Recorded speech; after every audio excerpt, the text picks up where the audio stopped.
Bonjour et bienvenue sur Medi 1 TV. Après la fin de son alliance avec l'ex-président Kabila, le chef de l'État congolais Félix Tshisekedi a réussi à former un nouveau gouvernement dit de l'Union sacrée. C'est une équipe de plus d'une cinquantaine de membres qui vient d'avoir la confiance du Parlement presque entièrement acquis à sa cause. Mais de nombreux défis donc se dressent face à l'équipe du Premier ministre de Jean-Michel Sama Lukonde. Et pour en parler, l'analyste politique Arine Zouzi est en direct avec nous depuis Kinshasa. Bonjour Arine Zouzi. Bonjour à vous, bonjour aux téléspectateurs de Medi 1 TV. Merci d'être en direct avec nous donc sur Medi 1 TV. C'est un plaisir de vous avoir encore une fois. Tout d'abord, on avait l'alliance donc Kabila, Tshisekedi, et par la suite cette alliance a volé en éclats. Et, sans passer par des élections, Tshisekedi a réussi à former une majorité au Parlement. Comment est-ce possible, Arine Zouzi? Bien, tout simplement, lorsque l'on fait le constat que l'alliance qui avait été initiée depuis maintenant 2 ans n'était plus en capacité de répondre à la fois aux aspirations légitimes du peuple congolais, mais surtout de faire face aux défis qui s'imposent au pays. Ce constat d'échec a conduit le chef de l'État à envisager une alternative, et cette alternative, eh bien, s'est matérialisée par un ralliement d'un certain nombre de députés, puisque d'un point de vue arithmétique, il était important qu'au niveau du Parlement, il puisse se dégager une nouvelle majorité. Il y a eu donc requalification de cette majorité à concurrence de 391 députés qui ont donc décidé de rallier Félix Antoine Tshisekedi Tshilombo pour former cette fameuse union sacrée qui, aujourd'hui, vous l'avez rappelé, à la suite du renouvellement des bureaux du Sénat et de l'Assemblée nationale, eh bien, vient d'investir le nouveau gouvernement, le gouvernement de Jean-Michel Sama Lukonde, et ce, depuis ce lundi 26 avril. Alors, Arine Zouzi, pensez-vous malgré tout que cette nouvelle majorité est solide, cette majorité que vient d'avoir donc Félix Tshisekedi? Pensez-vous réellement qu'elle est solide? Ces transhumants sont-ils vraiment des valeurs sûres et des partenaires sûrs pour le président Tshisekedi?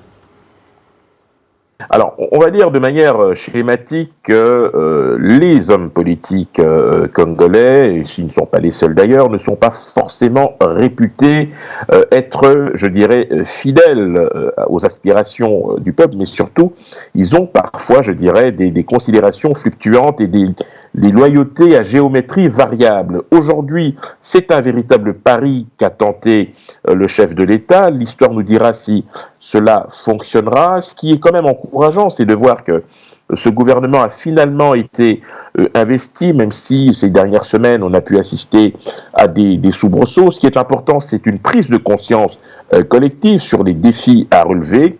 Et nous verrons dans les prochains mois, il y a déjà une échéance des 100 prochains jours qui nous donneront une indication sur la capacité réelle ou supposée de cette majorité à pouvoir soutenir de manière durable ce gouvernement. Arine Zouzi, on dit que ce gouvernement est plus restreint que le précédent, mais quand même on compte 58 membres environ. Est-il représentatif des provinces du Congo? Est-il représentatif des différents courants politiques du Congo? Est-il inclusif par rapport à la société civile et aux autres forces vives de la nation congolaise? Alors, globalement, ce gouvernement a été plutôt favorablement accueilli. Quelques chiffres, si vous le voulez bien. Le taux de renouvellement des ministres est de l'ordre de 80%. Nous comptons 27% de femmes dans ce gouvernement. C'est quand même une première, puisque jusqu'ici, le taux de représentation des femmes oscillait entre 5 et 10%, c'est donc un effort considérable. Et puis, évidemment, il y a les jeunes, puisque 28% des ministres qui ont été nommés ont moins de 45 ans. Ce n'est quand même pas anodin à souligner. Il y a 56 ministres, plus le Premier ministre, donc vous avez une équipe de 57 membres. Donc 57 au lieu de 58, autant pour moi. Voilà, c'est cela. Et donc, la société civile est représentée. D'une façon générale, toutes les forces vives sont représentées à des degrés divers. Maintenant, ce qui est important, c'est de voir comment est-ce que l'action gouvernementale sera coordonnée et comment est-ce qu'elle sera en capacité de répondre aux aspirations du peuple congolais. Alors, dans ce cas, Aline Zouzi, ces aspirations, justement, parlons-en. Quelles sont justement les priorités de ce gouvernement de 57 membres qui vient donc d'avoir l'investiture et la confiance du Parlement? Alors, le Premier ministre a présenté son programme d'action gouvernementale qui s'appuie sur 15 piliers et 62 axes déclinés en actions à mener. Donc ça, c'est très important. C'est un programme ambitieux, chiffré à concurrence de 36 milliards de dollars sur 3 ans. Donner les moyens à l'armée, à la police pour être en capacité de protéger la population, lutter contre les groupes armés. Il y a aussi un effort qui est envisagé pour les provinces, notamment les plus défavorisées, avec la mise en place d'un fonds qui permet de répartir équitablement les recettes, ce qu'on appelle communément le fonds de péréquation. La justice devrait bénéficier également d'un soutien avec notamment des moyens pour pouvoir motiver les magistrats à faire leur travail, en ce compris dans les zones les plus reculées. On note également que ce gouvernement se donne pour mission d'organiser le recensement de la population à l'horizon 2023. Vous le savez, les prochaines élections doivent avoir lieu en 2023, à la fin de l'année. Il y a également l'organisation des élections locales, puisque cela fait maintenant près de 10 ans qu'on attend ces fameuses élections locales qui ne sont toujours pas faites.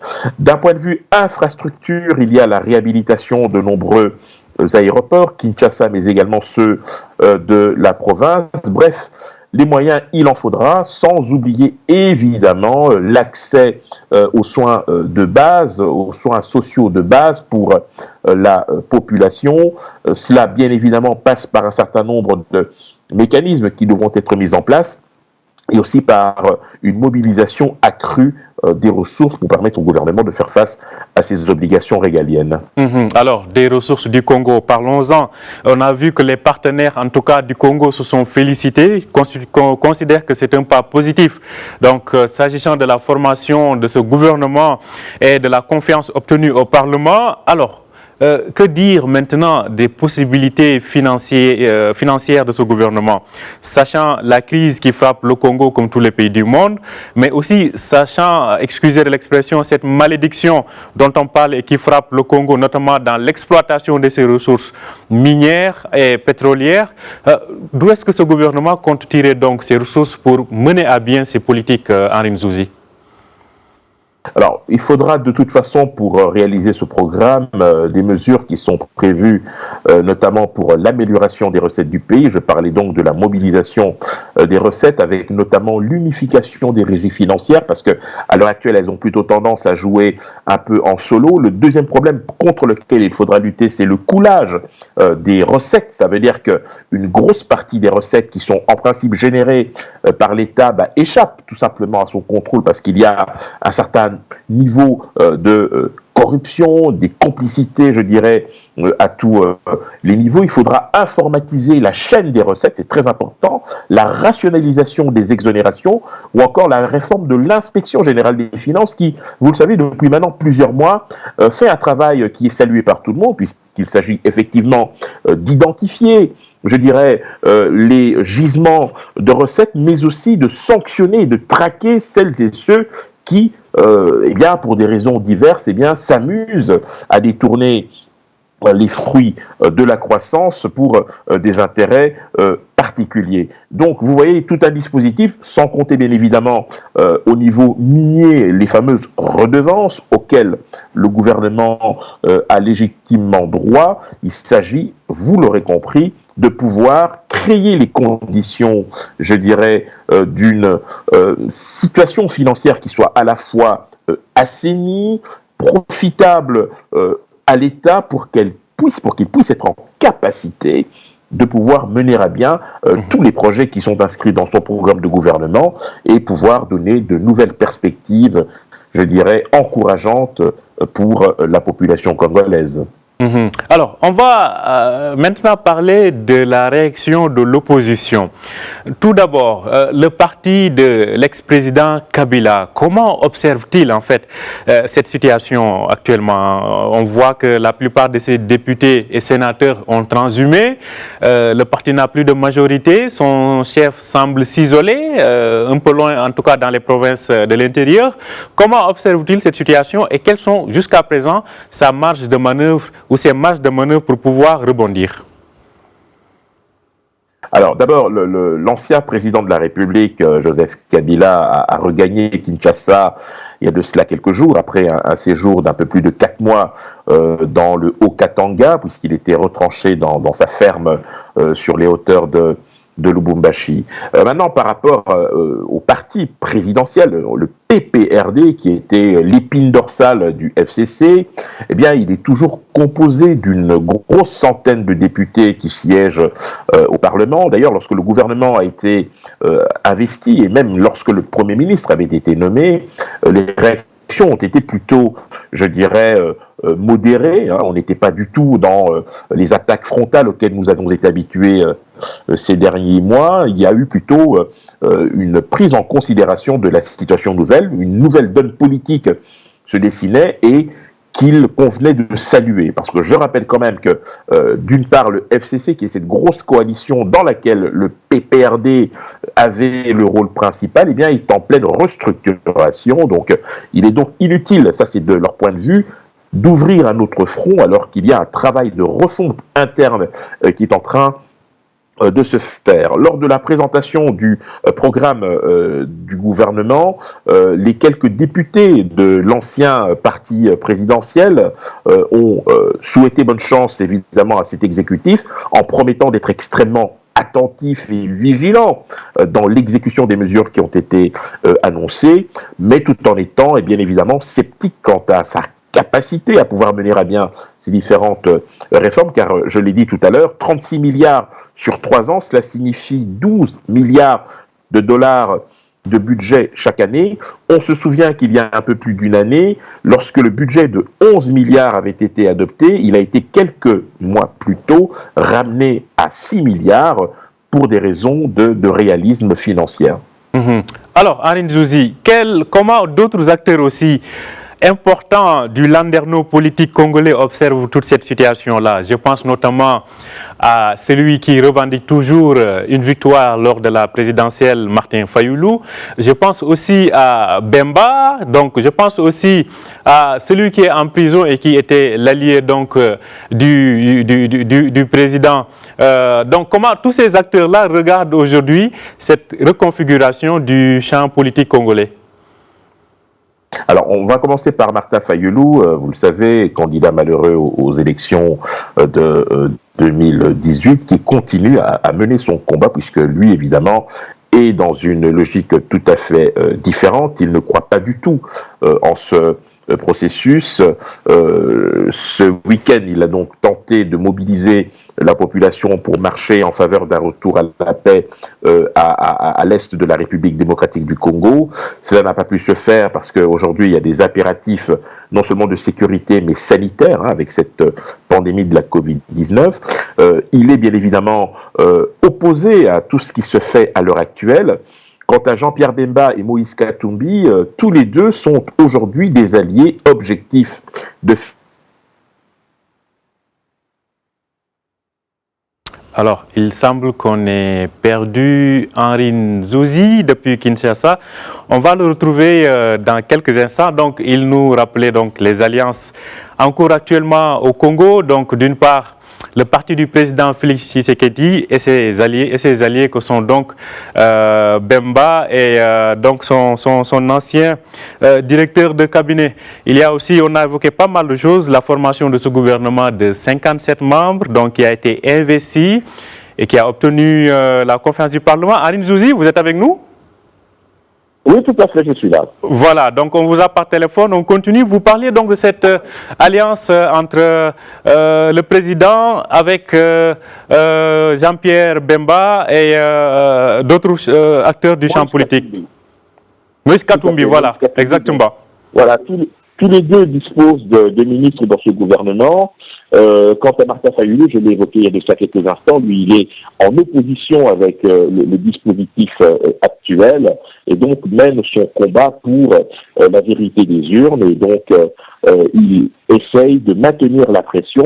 Je rappelle qu'il est toujours consulté par la communauté internationale dans le sens où chaque fois qu'il y a par exemple des émissaires étrangers qui viennent en visite officielle, eh bien il ne manque pas d'aller lui rendre visite, ce qui est une manière indirecte de reconnaître qu'il est toujours utile au paysage politique congolais. Alors, peut-être une dernière question. Sortons un peu du Congo pour parler de ses partenaires du Congo et du regard, pour ne pas dire de la communauté internationale, de ces grandes puissances que le Congo intéresse. Alors, pensez-vous, comme le disent certains, que le fait que le président Tshisekedi ait réussi à écarter Kabila est le résultat d'un jeu mené par les grandes puissances qui sont intéressées par le Congo? Écoutez, quel que soit le régime qui se met en place en République démocratique du Congo, le pays restera attractif.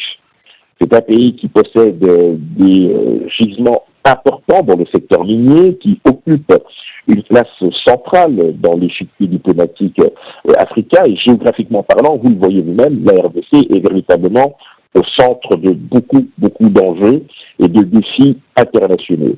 Et donc, la question qui vaut la peine aujourd'hui d'être posée, c'est de savoir si, d'une part, la RDC sera en capacité de pouvoir continuer à affirmer son indépendance et sa souveraineté, en dépit, bien évidemment, des convoitises qu'il suscite, et quelle sera la marge de manœuvre du chef de l'État et de son gouvernement dans cet horizon de 2023 qui se dessine déjà et qui sera de nature évidemment à donner à la République démocratique du Congo une chance de pouvoir s'intégrer dans le concert des nations. C'est cela aujourd'hui qui est important, au-delà bien évidemment des jeux d'influence auxquels nous avons toujours été habitués, mais pour lesquels la population congolaise estime qu'il est important qu'elle soit bénéficiaire des fruits de la croissance. Assez rapidement, pour ce qui est de l'Union africaine, on a vu que le Congo a abrité donc sous la présidence du président Félix Tshisekedi et que je rappelle qui est actuellement le président en exercice de l'UA, des pourparlers sur le barrage du Nil, mais ces pourparlers n'ont pas abouti à des résultats concrets. Pensez-vous que 4 mois après sa prise donc de fonction à la tête de l'UA, Tshisekedi est en train de réussir son pari assez rapidement? Écoutez, il lui reste maintenant 8 mois, donc au cours desquels il va bien évidemment s'atteler à tenter de résoudre un maximum de problèmes qui se poseront. Il n'y a pas de recette miracle, il y a bien évidemment des enjeux et des intérêts dont il faut tenir compte et prendre en considération. Je pense qu'il est motivé, il est aussi soutenu par une opinion publique, pas seulement congolaise mais également africaine, qui est, à mon sens, tout à fait disposé à créer les conditions d'une réussite de son mandat à la tête de l'Union africaine qui se terminera, je le rappelle, le 5 février 2022. Merci beaucoup Henri Nzouzi pour tous ces éclairages. Je rappelle que vous êtes analyste politique et aussi producteur du JT diplomatique. Vous étiez en direct avec nous depuis Kinshasa. Merci beaucoup Henri Nzouzi. Merci à vous. Merci à vous aussi de nous avoir suivis. Très bonne suite de programme sur Média TV.